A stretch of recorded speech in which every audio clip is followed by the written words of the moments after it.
तो एनिमे के पागल दीवानों, आज हम मंथली गर्ल नोज़ाकी कुन को एक्सप्लेन करेंगे और इसमें आपको रोमांटिक कॉमेडी देखने को मिलेगा। तो चलिए एपिसोड 1 स्टार्ट करते हैं। एपिसोड 1 की स्टार्टिंग में हम साकुरा को देखते हैं जो कि अच्छे से रेडी होकर नोज़ाकी कुन के पास जाती है उसे प्रपोज करने के लिए और घबराते हुए बोलती है कि मैं हमेशा से आपकी फ़ैन रही हूँ। ये सुनकर नोज़ाकी कुन को लगता है कि वह उसका ऑटोग्राफ मांग रही है, इसलिए वो उसे अपना ऑटोग्राफ देता है।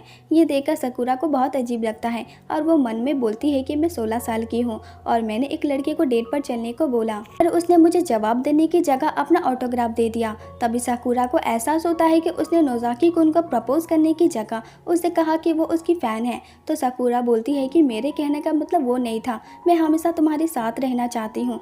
तो नोज़ाकी कुन बोलता है कि हमेशा मेरे साथ रहना चाहती हो। ये सुनकर साकुरा बहुत नर्वस हो जाती है और अपने मन में बोलती है कि ये मैं क्या बोल रही हूँ, मुझे उसे डायरेक्ट बोल देना चाहिए कि मैं उसे लाइक करती हूँ, पर क्या होगा अगर वो मुझे चिप को समझेगा। तो नोज़ाकी कुन बोलता है कि क्या तुम मेरे घर चलोगी अभी।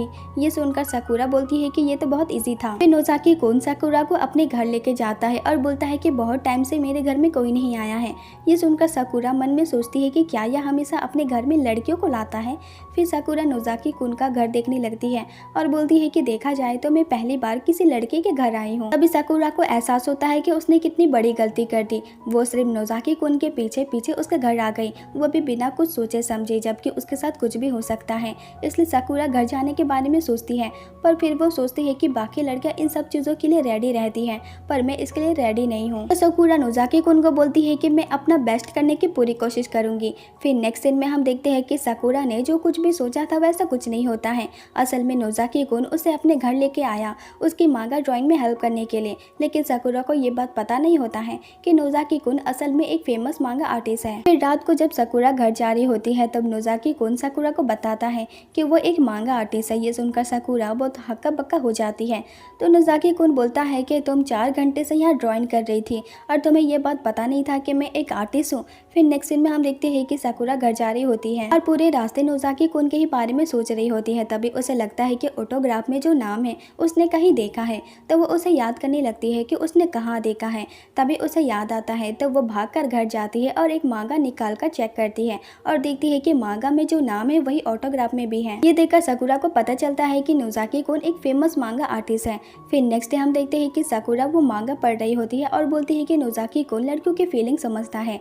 फिर नेक्स्ट सीन में साकुरा और नोज़ाकी कुन साथ में होते हैं और नोज़ाकी कुन अपना मांगा पढ़ रहा होता है और अपने इंटरव्यू के बारे में बात करने लगती है, पर साकुरा तो अपने ख्यालों में खोई होती है कि नोज़ाकी कुन है यूमिनो सेंसाई है। और ये बात जानकर वो इतनी खुश होती है कि वो बार बार यूमिनो सेंसाई बोलने लगती है। तो नोज़ाकी कुन बोलता है कि ये नाम से तुम मुझे स्कूल में बुलाओगी तो थोड़ा अजीब लगेगा। तो साकुरा बोलती है कि क्या स्कूल में आपका रियल आइडेंटिटी कोई नहीं जानता है कि आप कौन है, इसका मतलब यह है कि मैं स्पेशल हूँ। तो नोज़ाकी कुन बोलता है कि मैंने सबको बताया था पर किसी ने बिलीव नहीं किया। ये सुनकर साकुरा उदास हो जाती है। तो नोज़ाकी कल के लिए साकुरा को थैंक्स बोलता है और कहता है कि कल तुम आर्ट क्लब में नहीं थी तो कोई प्रॉब्लम तो नहीं होगी ना। ये सुनकर साकुरा हैरान हो जाती है कि तुम्हें पता है कि मैं आर्ट क्लब की मेंबर हूँ। तो नोज़ाकी बोलता है कि मेरी तुम पर बहुत पहले से नज़र थी, मैंने तुम्हारा ड्राइंग देखा था जो बहुत अच्छा था।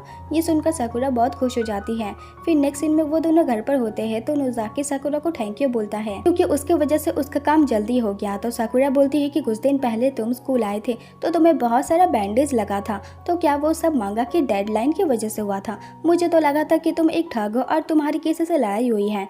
ये सुनकर नोज़ाकी को नेक्स्ट पार्ट के लिए आइडिया मिल जाता है और वो बोलता है कि एक पर्सन जो बाहर से नॉर्मल है पर अंदर से बहुत बड़ा ठग है, ये बहुत अच्छा प्लॉट है। तो साकुरा बोलती है क्या वो ठग छुपकर दारू और सिगरेट पिएगा? तो नोज़ाकी बोलता है कि ऐसा कुछ नहीं होगा क्योंकि ये एक सोजो मांगा है, इसलिए सिगरेट की जगह चॉकलेट होगा और दारू की जगह जूस। पर साकुरा को ये पसंद नहीं आता है। तो नोज़ाकी बोलता है कि अगर हमने मांगा का रूल तोड़ा तो हम मुसीबत में आ जाएंगे। तो साकुरा बोलती है कि फिर नेक्स्ट पार्ट के लिए हम बाइसाइकिल का सीन रखते हैं जिसमें हीरोइन हीरो के पीछे बैठकर घर जा रही होती है। ये बहुत रोमांटिक होगा, पर नोज़ाकी उसके लिए भी मना कर देता है कि ये ट्रैफिक रूल के अगेंस्ट है। तो चलो ऐसा करते हैं कि हीरो और हीरोइन चलकर घर जाएंगे, पर साकुरा को ये आइडिया भी पसंद नहीं आता है। तो नोज़ाकी बोलता है तो हीरो साइकिल पर जाएगा और हीरोइन दौड़कर, पर साकुरा इसके लिए भी मना कर देती है। तो नोज़ाकी और आइडिया देता है पर साकुरा को कोई भी आइडिया पसंद नहीं आता है। तो साकुरा बोलती है कि सोजो मांगा लिखना कितना डिफिकल्ट है। ये सुनकर नोज़ाकी कुछ सोचने लगता है। फिर नेक्स्ट डे नोज़ाकी साकुरा के क्लास जाता है और उसे साथ में घर चलने को बोलता है। ये सुनकर साकुरा बहुत खुश हो जाती है। तो नोज़ाकी बोलता है कि मैं आज अपना साइकिल लाया हूँ तो मेरे साथ घर चल सकती हो। ये सुनकर साकुरा और खुश हो जाती है।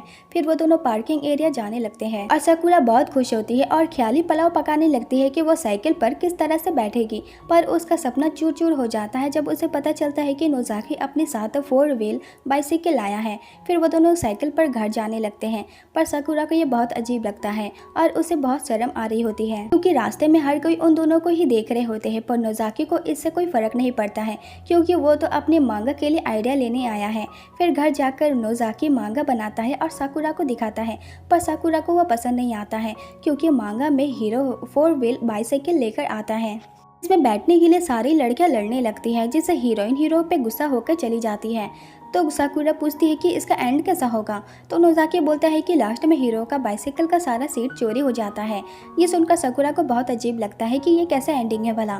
फिर नेक्स्ट सीन में हम देखते हैं कि साकुरा नोज़ाकी का न्यू मांगा लेने जाती है और मांगा पढ़ते हुए वो अपने मन में बोलती है कि आखिर में हीरो हीरोइन एक साथ खुशी खुशी रहने लगे क्योंकि एडिटर ने नोज़ाकी को ऐसा अजीब स्टोरी लिखने से मना कर दिया, इसलिए मजबूरन नोज़ाकी को एक हैप्पी एंडिंग लिखना पड़ा।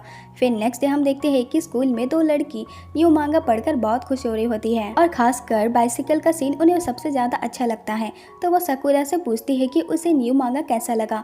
ये सुनकर साकुरा थोड़ा घबरा जाती है क्योंकि वो आइडिया साकुरा का ही था। तो वो बोलती है कि हाँ अच्छा है। ये बोलकर वो अपने मन में खुश होने लगती है। फिर स्कूल के बाद साकुरा नोज़ाकी के पास बाइसिकल लेकर जाती है और अजीब हरकतें करते हुए बोलती है कि क्या तुम्हें रेड चाहिए। तो नोज़ाकी अपने मन में सोचता है कि क्या ये इस टाइप की लड़की है। फिर वो दोनों साथ में घर जाते हैं और घर में वो मांगा ड्रॉ कर रहे होते हैं। तो साकुरा मांगा पढ़कर सोचती है कि ये कितना रोमांटिक है। क्या नोज़ाकी लड़कियों के दिल की फीलिंग समझता है जो वो इतनी अच्छी रोमांटिक मांगा लिख रहा है। तो नोज़ाकी पूछता है कि कुछ हुआ है क्या साकुरा। तो साकुरा हिम्मत करके पूछती है कि तुमने रोमांटिक मांगा लिखना क्यों स्टार्ट किया। तो नोज़ाकी बताता है कि ये बस एक हॉबी है।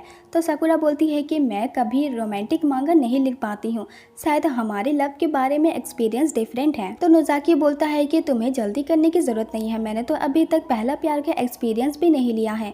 ये सुनकर साकुरा बोलती है कि सीरियसली फिर तुम रोमांटिक मांगा क्यों ड्रॉ करते हो। तो नोज़ाकी बोलता है कि जब लड़कियाँ मुझसे एडवाइस मांगती है तो मैं उन्हें लव के बारे में बता देता हूँ।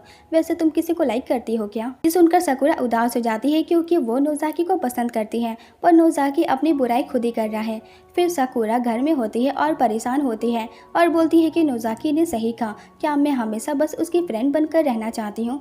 फिर नेक्स्ट साकुरा स्कूल जा रही होती है तभी वो देखती है कि नोज़ाकी बिल्लियों के साथ खेल रहा है और उन्हें गोद में उठाकर खिला रहा है। ये देखकर साकुरा सोचती है कि काश नोज़ाकी मुझे भी ऐसे गोद में उठाए और ये सब सोचकर साकुरा खुश होती है। फिर वो सोचती है कि उसने अभी तक नोज़ाकी को ये